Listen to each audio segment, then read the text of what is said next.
ધડાજા ગામે ચોર ચોરી કરતા ઝડપાયો। સુરેન્દ્રનગરના સાયલાના વિસ્તારોમાં ચોરો બન્યા બેફામ। અશોકભાઈ ગાંડાભાઈ દેવીપૂજક નામના શખ્સને લોકોએ ઝડપી પાડી પોલીસ હવાલે કર્યો છે। ધડાજા પોલીસ મથક પાસે જ રાજકીય અગ્રણીના ઘરમાં ચોરીનો બનાવ બન્યો હતો। ધોળા દિવસે ચોરી થતા પોલીસ સામે લોકોના અનેક સવાલો ઉઠ્યા છે। ઝડપાયેલા શખ્સના ચોરી કરતા સીસીટીવી સામે આવ્યા છે। સાયલા તાલુકાના ધડાજા ગામ નજીક આવેલા પોલીસ સ્ટેશન પાસે બંધ મકાનમાં ધોળા દિવસે ચોર ઘૂસી ગયો હતો। તે ચોર મકાનમાંથી દાગીના તેમજ રોકડ રકમ લઈ બહાર નીકળતા દેખાયો હતો અને ત્યારબાદ ચોરની પાછળ પડીને પકડી પાડવામાં આવ્યો હતો અને પોલીસને હવાલે કરવામાં આવ્યો હતો। Story report by Jaysinh Sarola, Sayla. Saraswatam સંચાલિત પીએ હાઈસ્કૂલ નિરોણામાં તાલીમના અંતે તાલીમાર્થીઓને ભાવભરી વિદાય અપાઈ। તાલીમાર્થી દ્વારા અભ્યાસિકની સાથે સાથે વિવિધ સહ અભ્યાસિક પ્રવૃત્તિઓ પણ કરાવાઈ। સ્ટોરી રિપોર્ટ બાય માલશી માતંગ, નિરોણા।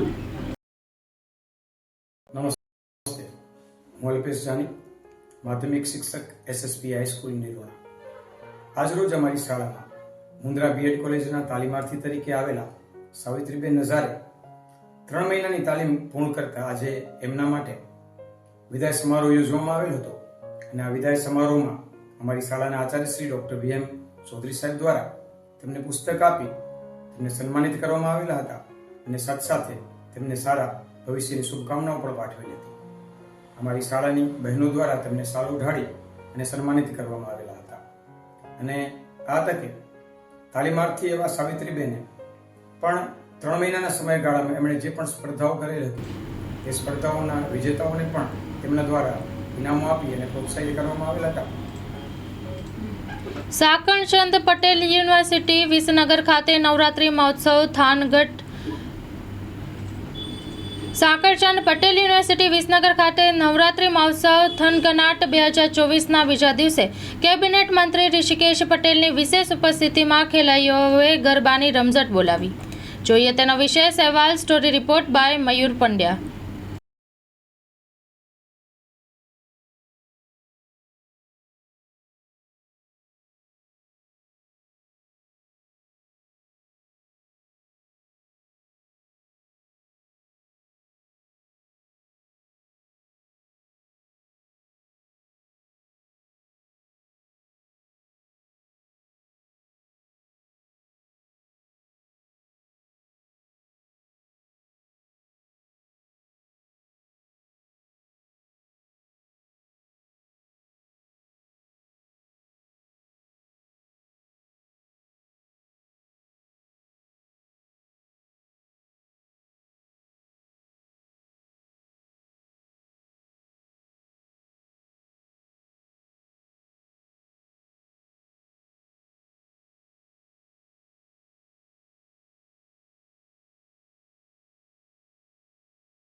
ગુજરાતનો ગરબો માં અંબાની ભક્તિમાં શક્તિની ઉપાસનાનો આ ખૂબ મોટો તહેવાર ગુજરાત પૂરતો સીમિત ના રહેતા પૂરા દેશ અને દુનિયાની અંદર, અને જ્યારે યુનેસ્કોએ પણ આની નોંધ લીધી છે ત્યારે ગરબો, શેરી ગરબાની જે પરંપરાગત જે માતાજીની ભક્તિનો જે વિષય હતો, આજે ખૂબ મોટા પ્લેટફોર્મ ઉપર ભક્તિનો પર્વ, શક્તિનો પર્વ અને સનાતનની અંદર ભક્તિ અને શક્તિ સાથે આનંદ સાથે ભક્તિ કરવાનો વિષય આપણા ત્યાં દરેક પર્વ, દિવાળી હોય, ઉત્તરાયણ હોય, હોળી હોય, દરેક પર્વ આપણે આનંદથી ઉજવીએ છીએ। ક્યાંય કોઈપણ પ્રકારના બંધનો વગર ખૂબ સારી રીતે સમગ્ર દેશ અને દુનિયામાં ગરબાનો જે રીતે વ્યાપ વધ્યો છે, હવે તો અમેરિકામાં પણ ગરબા થાય છે। જ્યાં ગુજરાતી વસતો હોય તમામ જગ્યાએ ક્યાંય ગરબો ન થતો હોય માતાજીની ભક્તિ ના થતી હોય અને એમાં પણ જ્યારે ગામડાની અંદર ગરબા કાઢવાનું, ગરબાની માનતા રાખવાનું, આ બધા એક ભક્તિ અને શક્તિ સાથે પોતાની આસ્થા સાથે જોડાયેલા વિષય આજે સાકળચંદ પટેલ યુનિવર્સિટીમાં પણ સમગ્ર શહેર અને તાલુકાની જનતા અને યુવાનો આજે અહીંયા ઉમટી પડ્યા છે. ખૂબ અભિનંદન આપું છું કે વર્ષોથી આ પરંપરા સાકળચંદ યુનિવર્સિટીમાં પ્રકાશભાઈના નેતૃત્વમાં ગોઠવાઈ રહી છે. ત્યારે ખૂબ સારી રીતે આજે અહીંયા સાકળચંદ પટેલ યુનિવર્સિટીમાં આ ગરબા મહોત્સવનું આયોજન કરવા માટે સમગ્ર પ્રકાશભાઈને એમની ટીમને અભિનંદન આપું.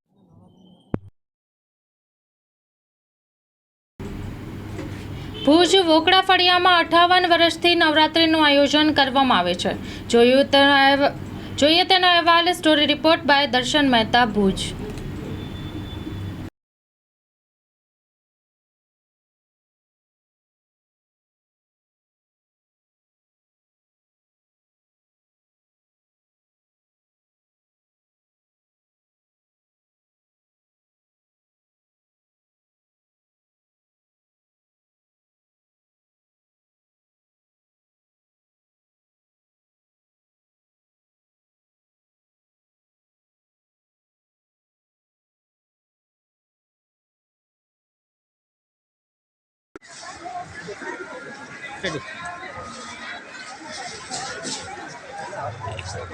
ગરબી મિત્ર મંડળ તરફથી દર વર્ષે ગરબીનું આયોજન સુંદર મજાનું કરવામાં આવે છે. અહીંના મ્યુઝિકનો લેવલ ઘણા છે એટલે એટલી બધી ગીર્દી રહે છે અમારી પાસે કે ગમે ત્યાં ગરબી હોય ત્યાં પૂરી થાય એટલે અમારે ત્યાં રમવાની જગ્યાનો ફરક એટલા માણસો હોય છે. સાથે સાથે અમે માત્ર આ ઇન્સ્ટ્રુમેન્ટ ઉપર ગરબી જ રમાડીએ છીએ એવું નથી, ભાઈઓ બહેનો સાથે જ રમે છે પણ ક્યારેય કોઈની તકલીફ નથી. અને શરૂઆત અમે 9 વાગે બાલિકાઓના રાસથી કરીએ છીએ. નાની કુમારિકાઓ હોય એમના 9 થી 10 ક્લાસ અને દરેક કુમારિકાને દરરોજ એક મિનિમમ એક ઇનામ તો હોય. 11,000 દાતાઓ જો વધારે મળી જાય તો વધારે ઇનામ પણ હોય, પણ દરરોજ દરેક બાલિકાને લગભગ રોજ 250 થી 300 બાલિકાઓ ભાગ લે છે. આ ગરબીનું આયોજન કેટલા વર્ષથી કરવામાં આવે છે? ગરબીને લગભગ 58 વર્ષ થયા અને શરૂઆતમાં અમે બધા અહીંયા ઊભા છીએ એ પાયોનિયર છે. કેટલાક એવા પાયોનિયર હતા જે અમારાથી વિદાય લઈ ગયા છે, એમને પણ ખરેખર યાદ કરવા જોઈએ કે એ અમારું જે ફંક્શન હતું એને કારણે જ આ ગરબી ઊભી થઈ છે. એ ફંક્શન કુદરતની મહેરબાની છે, માતાજીની મહેરબાની છે કે આજે પણ એટલું જ ચાલુમાં છે ને વિકાસ થયો છે. એટલે અમને ગર્વ છે બધા ઉપર. કોઈ અમારા કાર્યકરો બધા એવા છે, કોઈ રીતે હોતો એવા એના માટે નથી, પરંતુ સાચા કાર્યકરો છે.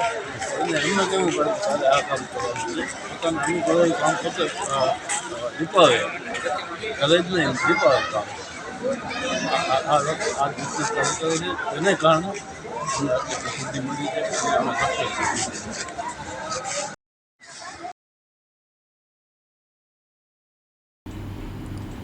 ગાંધીનગરમાં અડાલજની ગોચર જમીનમાં આવેલા દબાણ દૂર કરવાની ખાસ ઝુંબેશ યોજાઈ.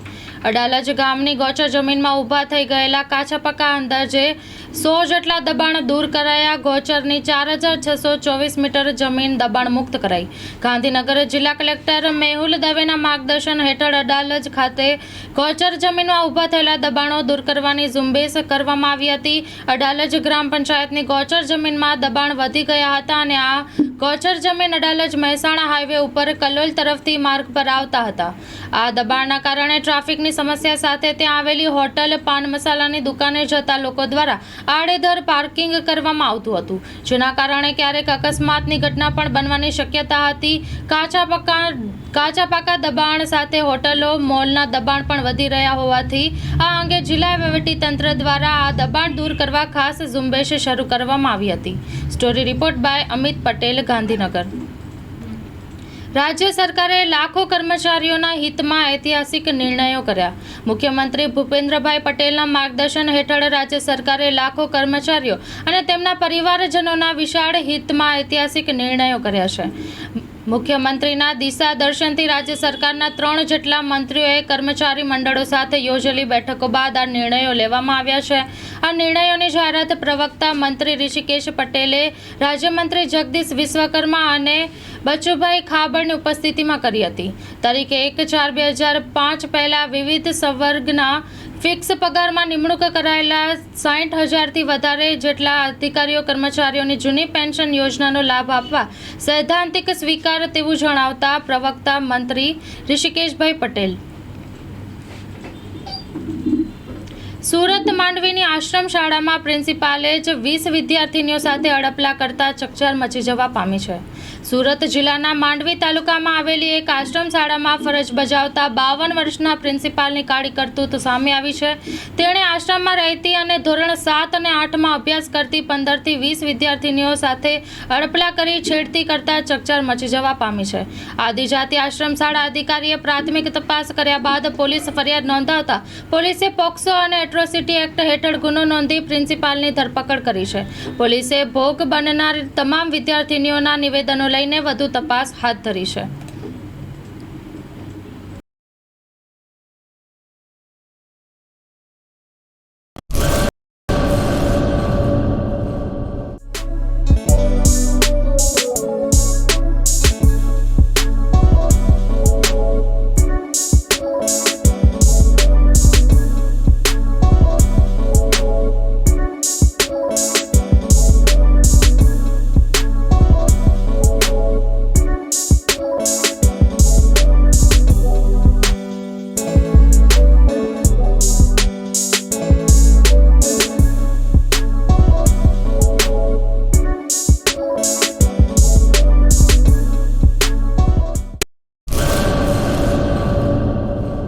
શ્રી અખિલ કચ્છ રઘુવંશી સોશિયલ ગ્રુપ સંચાલિત ભુજ શહેર રઘુવંશી સોશિયલ ગ્રુપ મહિલા નવરાત્રિ મહોત્સવ 2024 તારીખ 3/10/2024 થી 11/10/2024 સમય સાંજે 6:30 થી 8:30 કલાકે.